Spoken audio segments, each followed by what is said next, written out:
The reception hall buzzed with life, a symphony of soft music threading through the hum of conversation. Laughter rose and fell like waves, mingling with the delicate clink of champagne flutes. The air was thick with the scent of lilies and caramel, wafting from a wedding cake that loomed like a monument to celebration, 5 tiers of ivory frosting, adorned with edible gold. Everywhere I turned, faces glowed with smiles, glasses raised in toasts to my so-called joy. But beneath the shimmering chandelier lights, beneath the practiced curve of my own lips, I felt nothing but a hollow ache. My wedding demi-perfect day had begun to unravel, and no one else could see the threads slipping loose. I'm Sophia Carter now, or rather Sophia Grayson, as of 6 hours ago when I'd stood at the altar and promised my life to Daniel Grayson. The man with the easy smile and the piercing green eyes, the man I'd loved with a fervor I hadn't known I was capable of. The man who, I'd just discovered, had been playing me for a fool all along. It had happened so quickly, the moment that shattered everything. I'd slipped away from the dance floor, the train of my lace gown trailing behind me like a specter, whispering against the polished wood. The night had been a whirlwind, too many hands to shake, too many compliments to absorb, too much love pressed upon me like a weight I couldn't carry. I needed a breath, a pause, a second to adjust the veil that kept slipping over my eyes. So I'd wandered toward the quieter edges of the venue, past the towering floral arches that smelled faintly of dew and promise, and that's when I heard a voice that stopped me cold. "You could have done better than her, you know." The words were sharp, casual, dripping with a smugness I recognized instantly. It was Marcus, my stepbrother, his tone low but unmistakable in the stillness of the hallway. My stomach twisted, a coil of dread tightening as I pressed myself against the wall, hidden by the shadow of the arch. I should have walked away. I should have told myself it was nothing, just Marcus being Marcus, cruel, petty, always looking for a way to dig under my skin. But then another voice answered, and the world tilted beneath my feet. "I know, man," Daniel said, his chuckle light, effortless, as if they were discussing the weather or the overcooked salmon at dinner. "But what can you do, right?" My breath caught, a jagged shard lodging in my throat. The bouquet in my hands trembled, the soft petals brushing against my fingers as I gripped it tighter, crushing the delicate blooms. Daniel, the man who just vowed to love and cherish me, was laughing about me on our wedding night. The warmth of the reception hall turned suffocating, the air thinning until I could barely breathe. I wanted to scream, to storm in and demand answers, to watch their faces crumple under the weight of my fury. But my body betrayed me, rooting me to the spot as Marcus's voice slithered through the silence again. "At least you've got her locked down," he said, amusement lacing every syllable. "She's too naive to see it. She actually thinks you're in love with her. You've got her right where you want her." "Yeah," Daniel replied, a hum of agreement in his tone. "She's not going anywhere." Something inside me snapped, a quiet, dangerous fracture. I'd loved Daniel with every piece of myself, poured my trust into him like water into a cracked vase, believing he'd hold it together. And Marcus'd always been a thorn, a constant reminder of my mother's second marriage, a man who'd spent years chipping away at my confidence with sly remarks and backhanded jabs. But this was a new level of betrayal, a calculated strike I hadn't seen coming. And Daniel hadn't just let it happen, joined in, reveled in it. A part of me wanted to collapse, to let the tears burn free and drown the pain.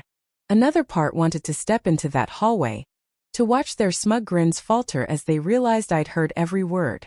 But then a different thought took root, cold and thrilling, curling through my veins like wildfire. They thought I was trapped. They thought I was naive. They thought I'd stay silent, pliable, a pawn in their game. I almost laughed at how wrong they were. I stepped back, my movements silent, deliberate. If they believed they'd won, I'd let them for now. Because this wasn't the end. This was the beginning. I slipped back into the ballroom, my face a mask of composure, my emotions buried deep beneath a smile I'd perfected over years of pretending everything was fine. The crowd swirled around me, oblivious to the storm brewing inside, and I let them pull me back into the celebration, dancing, laughing, raising my glass as if nothing had changed. My eyes found Daniel across the room, radiant under the golden glow of the lights, his dark hair tousled just so, his grin wide as he bantered with his groomsmen. Marcus stood beside him, that familiar smirk plastered across his face, as if he hadn't just gutted me with his words. I forced myself to breathe, to swallow the rage clawing up my throat. Tonight, I'd play the part of the blissful bride, the devoted wife. I'd let Daniel take my hand, let him think he'd won. But tomorrow? Tomorrow everything would change. The reception stretched on, a blur of music and forced pleasantries, until finally it was time to leave. Daniel's fingers laced through mine as we waved goodbye to the guests, stepping out into the cool night air. He held my hand all the way to the car, his touch warm, steady, completely unaware that it had already turned to ice in my mind. As we drove away from the venue, the city lights streaking past the window in a blur, I stared out into the darkness, my thoughts racing. This wasn't just about Daniel and Marie, it was about Marcus too. They'd both underestimated me, and that was their fatal mistake. By the time we reached the hotel suite, Daniel was relaxed, unwinding as if the night had been nothing but a triumph. He poured 2 glasses of champagne, handing me one with a grin that once would have melted me. "To us," he said, clinking his glass against mine before pressing a kiss to my forehead. I didn't drink. I just watched him, studying the ease in his movements, the smug tilt of his lips. It was fascinating really how effortlessly he could lie, how seamlessly he could wear this mask of devotion. He rambled on about our honeymoon plans, a villa in Santorini, sun-soaked days by the sea, his excitement genuine, oblivious to the fact that I was already plotting his downfall. That night I lay beside him, my body still, my heart steady. Daniel slept soundly, his breathing even, his arm draped carelessly over my waist. I stared at the ceiling, the shadows shifting in the dim light, my mind weaving a tapestry of possibilities. He thought I was his. He thought I was trapped. But he'd married the wrong woman, and by the time he realized it, there'd be nothing left to save. The first morning of my marriage should have been soft and golden whispers of affection, lazy smiles, the warmth of a new chapter unfolding. Instead, I woke to the sound of Daniel's steady breathing beside me, his face peaceful, as if he hadn't spent the previous night mocking the vows he'd just made. The irony was a bitter pill, lodging in my chest as I lay there, replaying their conversation on an endless loop. "You could have done better than her. She's naive. You've got her right where you want her." Each word was a blade, carving deeper with every repetition. I slipped out of bed, my bare feet silent against the cool marble floor. The early light filtered through the curtains, casting a glow over the suite, pristine, luxurious, a perfect lie. I crossed to the vanity, catching my reflection in the mirror. The woman staring back at me wasn't the bride from yesterday, all hope and lace and dreams. Her eyes were sharp, her jaw set, her gaze devoid of the softness I'd once carried.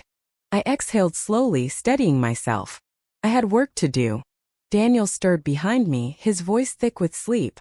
"Morning, gorgeous." I turned, forcing a smile that felt foreign on my lips. "Morning." He stretched, yawning, his dark hair falling into his eyes. "Last night was incredible, wasn't it?" His gaze met mine, warm, affectionate, a performance so convincing I almost doubted what I'd heard. "Almost. Incredible," I echoed, my tone light, my mask intact.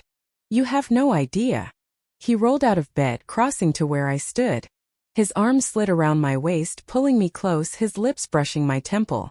I let him, needing him to believe I was still his, still the trusting, adoring Sophia he thought he'd married. If he sensed even a flicker of suspicion, everything I was planning would collapse. "I was thinking breakfast on the balcony," he said, his fingers trailing over my arm. "Just us. No more chaos, no more guests. What do you say?" The intimacy in his voice twisted something inside me, but I smiled anyway. "Sounds perfect." He kissed me again before stepping away to grab his phone, scrolling through it with a lazy grin. "Marcus is already up. Sent me a text saying he's still laughing about last night." I swallowed the bile that rose in my throat, keeping my voice steady. "Still laughing, huh?"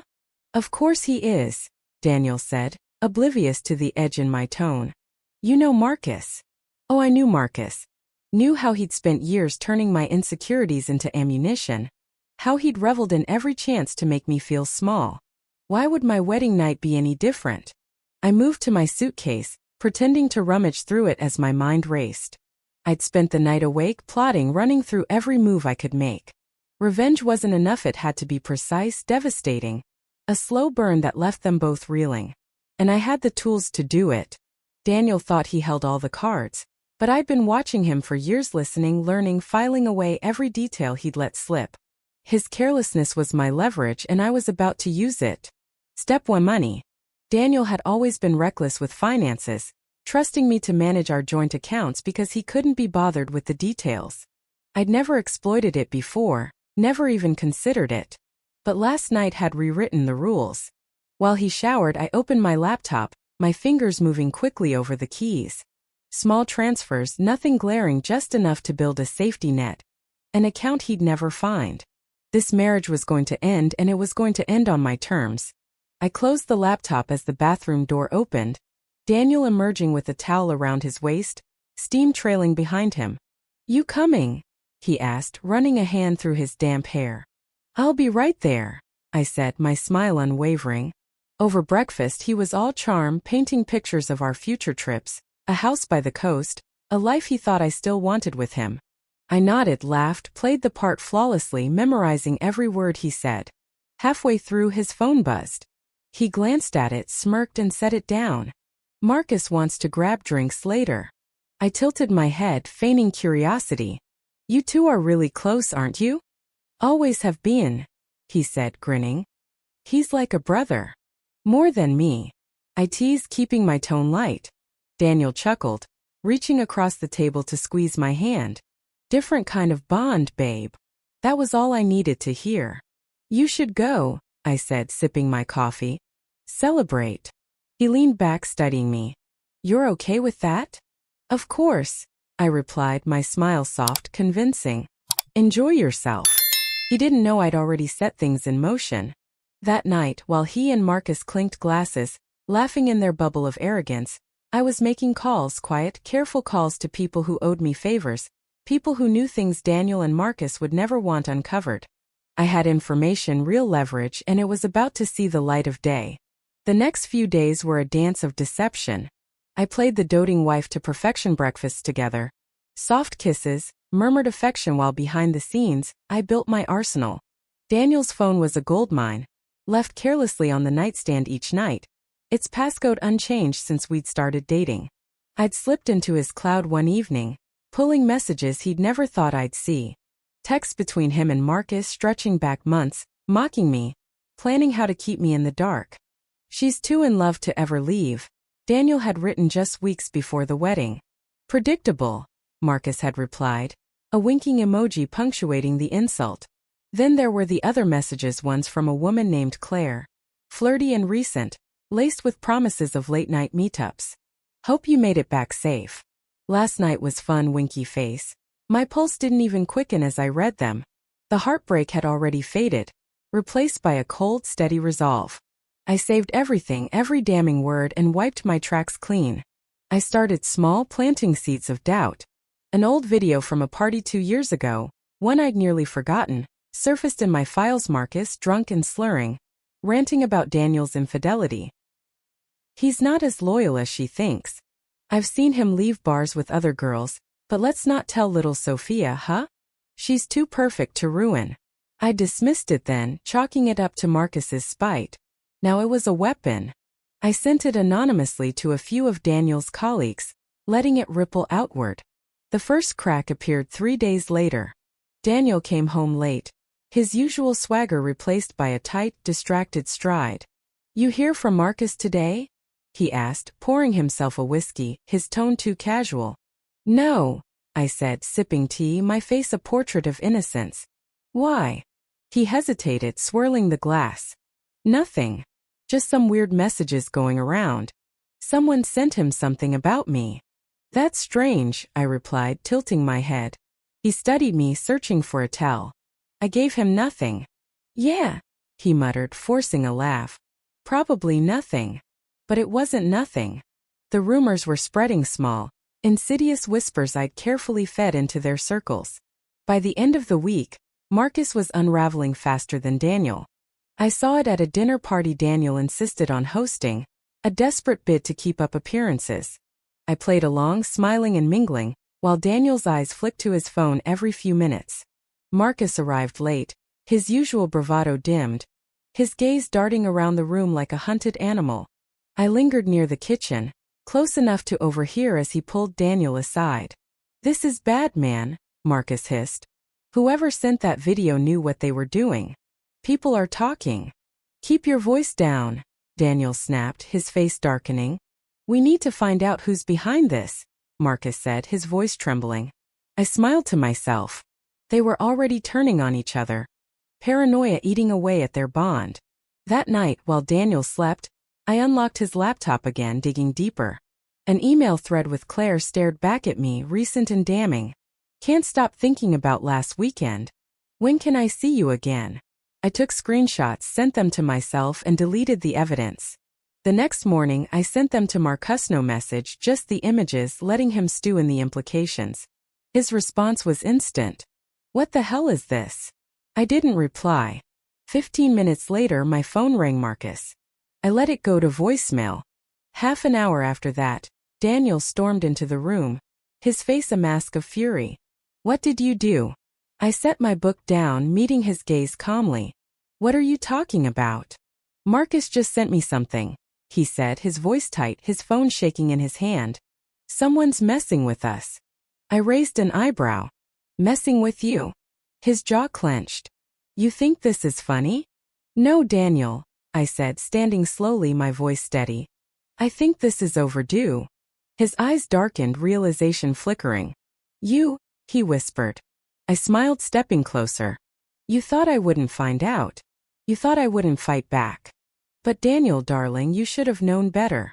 The room seemed to shrink around us, the air thick with tension. Daniel's grip on his phone tightened, his knuckles white, his eyes boring into mine with a mix of anger and disbelief.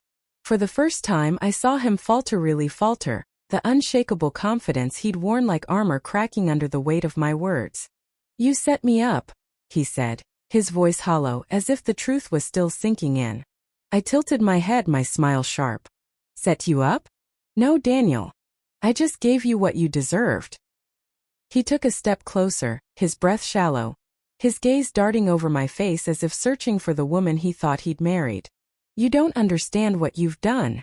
"Oh, I understand perfectly," I replied, my tone cold, unyielding. His phone buzzed again, shattering the silence. He glanced at it, his face paling as he read the messagey and anonymous text I'd sent moments before. "Hope your wife doesn't see the rest of the messages. That'd be unfortunate." His hand hovered over the screen, trembling slightly, as if he could erase the problem by sheer will. He turned to me, his voice sharp. "What did you do?" "I told the truth," I said simply, watching the panic seep into his features. He ran a hand over his face, pacing the room, muttering under his breath. Then he stopped, his head snapping up. "Marcus. He knew, didn't he? That's why he's losing it." I let out a soft, amused laugh. "Oh, Daniel, you still don't get it, do you?" His eyes narrowed. "Get what?" I stepped around him, deliberate, letting the tension coil tighter. "This was never just about you," I whispered, my voice low, cutting. His body went rigid, the realization crashing over him like a wave. It wasn't just his betrayal I was dismantling, it was their entire world. The empire they'd built on lies and arrogance. The bond they'd thought unbreakable. "You don't know what you've done," he said again, but the fight was draining from his voice. "I know exactly what I've done," I replied, my smile widening. His phone rang, shrill and insistent. He hesitated, then answered, his tone snapping. "What?" I watched, arms crossed, as his face twisted into raw panic. "What do you mean it's everywhere?" "No, I don't know who leaked it." "Who else has seen it?" A pause, his shoulders stiffening, his color draining. "No, this can't happen. We need to control the damage." I chuckled bitterly, and he whirled on me. "You think this is funny?" "I think it's overdue," I said again, my voice steady, final. He ended the call, his hand shaking as he gripped the phone. When he looked at me, there was something new in his eyes: defeat. The untouchable Daniel Grayson, brought low by the woman he'd dismissed as naive. I could have walked away then, left him to drown in the wreckage. But I wanted him to feel this, to carry it forever. I leaned in, my voice a whisper against his ear. "You said you had me right where you wanted me." But Daniel, darling, you never had me at all. With that, I turned and walked out, the sound of my heels echoing in the silence. The air outside hit me like a cleansing wave, cool and sharp, washing away the weight of years spent bending to his will. I was free not just from him, but from the version of myself I'd let him shape. And yet the game wasn't over. The fallout came faster than I'd expected. By morning, the headlines were screaming high-profile investment firm under scrutiny following internal leak. And Daniel's name was tangled in the mess. Marcus's right beside it. I'd spent the night leaking financial discrepancies, anonymous tips about their shady dealings, pieces of a puzzle I'd been collecting for years without even realizing it. Their company, Grayson and Holt, was a house of cards, and I just pulled the first one. I scrolled through the article in the lobby of our building, my coffee cooling in my hand. Comments flooded in speculation, outrage, former allies distancing themselves with carefully worded statements. My phone buzzed. Marcus. What did you do? I locked the screen, ignoring him. He'd figure it out soon enough. Then Daniel called. I let it ring 4 times before answering, my voice calm. What do you want, Daniel? His breathing was ragged, teetering on desperation. Sophia, we need to talk. We talked already, I said, casual, almost bored. Back in that room. Unless you weren't listening. You know that's not what I mean, he snapped. I glanced around the bustling lobby, untouched by his chaos. I really don't have time for this. Sophia, please, he said, the word raw, pleading. Everything's falling apart. Marcus is panicking. The company, there's an investigation now. I don't know what you did, but... Oh, Daniel, I interrupted, smiling as I echoed his own words. You could do better than this. This isn't a joke, he hissed, anger flaring. I know, I said. It's justice. Silence stretched, heavy and brittle. Then his voice dropped, almost broken. Did you ever love me? The question hit me like a stray bullet, unexpected and sharp. I could have lied, could have twisted the knife deeper. But the truth was crueler. I did, I admitted. I loved you more than you ever deserved. And that's why I'm done. I hung up before he could respond, the finality of it settling over me like a victory. But Marcus was still out there and I wasn't finished. I walked to a coffee shop a few blocks away, where a man in a sharp suit waited at a corner table, a laptop open before him. Ethan Caldwell, a private investigator I'd hired months ago on a hunch, nodded as I approached. You did well, he said, gesturing for me to sit. Is it enough? I asked, folding my hands in my lap. He smirked. More than enough. He slid a folder toward me, Marcus's financials, hidden accounts, offshore investments, a trail of corruption he'd buried deep. I scanned the contents, my breath catching at the scale of it. This is worse than I thought. Caldwell chuckled. You want the final blow? Yes, I said, meeting his gaze. Then drop this where it'll hurt most. I snapped the folder shut. I know just the place. The next morning, the headlines shifted again: internal corruption uncovered, executive faces federal investigation, and Marcus's name blazed in bold. Ethan was mentioned by association, the threads of their partnership unraveling publicly. I sipped my coffee, watching the chaos unfold online, friends cutting ties, investors pulling out, their empire crumbling brick by brick. Marcus called 4 times. I didn't answer. Ethan tried once more. I blocked him. That night, a final message came from an unknown number. You ruined us. I stared at it, then typed back, no, you ruined yourselves. I turned off my phone and slept soundly, the weight of their betrayal finally gone. Weeks later, I stood on the balcony of a new apartment, a city skyline stretching before me, the one I'd shared with Daniel, but a fresh one, untainted. Emily, my oldest friend, leaned against the railing beside me, a glass of wine in her hand. So what's next? I smiled, the question light, freeing. I don't know. And for once, that's okay. She grinned. A fresh start, huh? Yeah, I said, the words settling into me. A fresh start. That night, I booked a ticket to Lisbon Way, no plans, just possibility. As I packed, I realized this wasn't an ending. It was a beginning, mine and mine alone. If you were the one in this story, how would you react? Would you stand up and fight back, or accept the unreasonable pressure and control from the HOA? Share your thoughts in the comments below. And don't forget to subscribe, like, and share this video with more people. Your small action gives us the motivation to keep bringing you more intense and engaging stories. Thanks for watching, and we'll see you in the next video.